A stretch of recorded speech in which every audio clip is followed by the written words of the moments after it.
How to beat the currency markets. Today is Monday, September 26, 2022, and today the British pound hits a new record low against the dollar.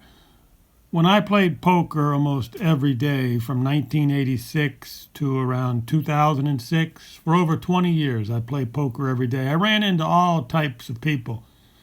Las Vegas was the place to be back then. Sin City attracted the dark side. Back then I looked like a mafia lieutenant, and a certain type of person was attracted to me. Remember, up until you are around 40 years old, or sometimes 50 years old for some people, everything you do is simply research. Never forget that. So I spent 20 years in research.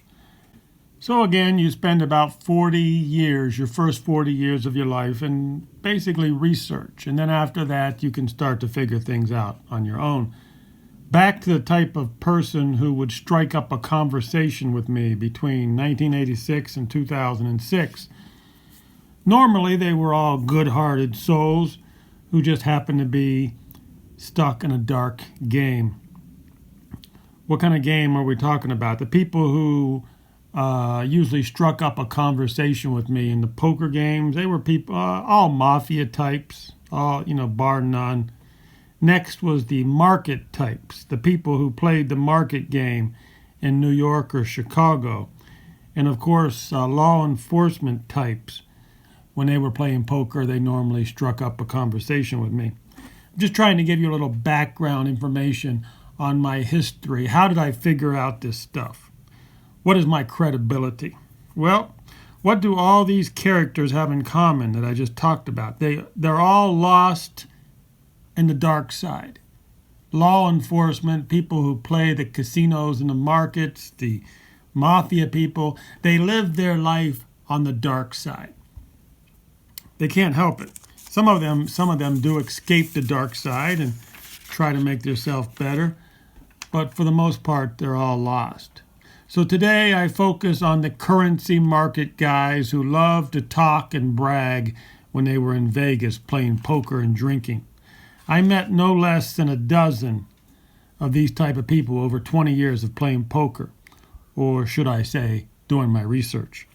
Every one, bar none, every one of these market types, especially who played the currency markets, that's what we're talking about.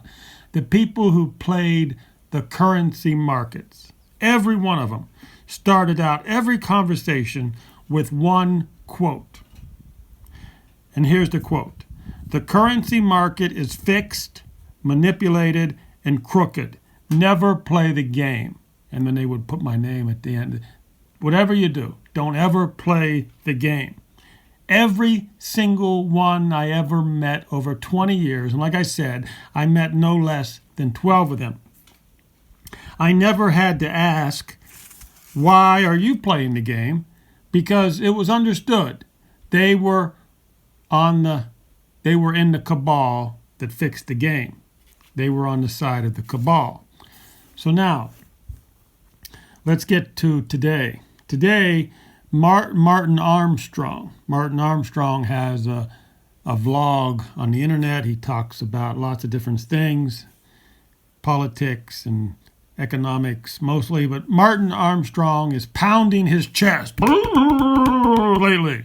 He's pounding his chest that his supercomputer, Socrates, has beaten the currency markets again, and his fans or his paid subscribers are ecstatic.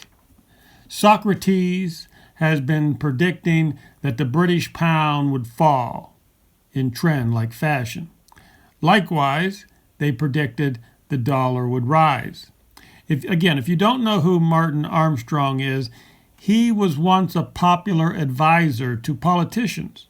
Matter of fact, when the cabal was deciding on who to put on TV to run for president, they would send Martin Armstrong to interview the subject if he wanted to run for president, and he wanted the cabal to let them put him on TV. Remember, the election is fixed. You only get to run for president if you're on TV. And they choose who's on TV. It doesn't matter whether you're on the right side or the left side. The corporate media owns both sides. If you don't get on TV, you don't get elected. That's common sense. I hope people, that's the one thing that nobody seems to get. All these Trump supporters, all these Biden supporters, they don't get it. It doesn't matter who you vote for. The cabal owns both sides. Back to Martin Armstrong. So they really respected Martin Armstrong's opinion, so they would send Martin Armstrong to do an interview on the presidential candidate. Is this guy dumb? Is he smart? Does he understand what's going on? And Martin Armstrong would report back to the cabal. And so again, the cabal will make all the major decisions for the presidential candidates. So whether Martin Armstrong admits it or not, he is well aware of how the cabal works. After spending a long time in prison, he ran into some trouble with the elite cabal, and they sent him to prison, and he spent a long time there.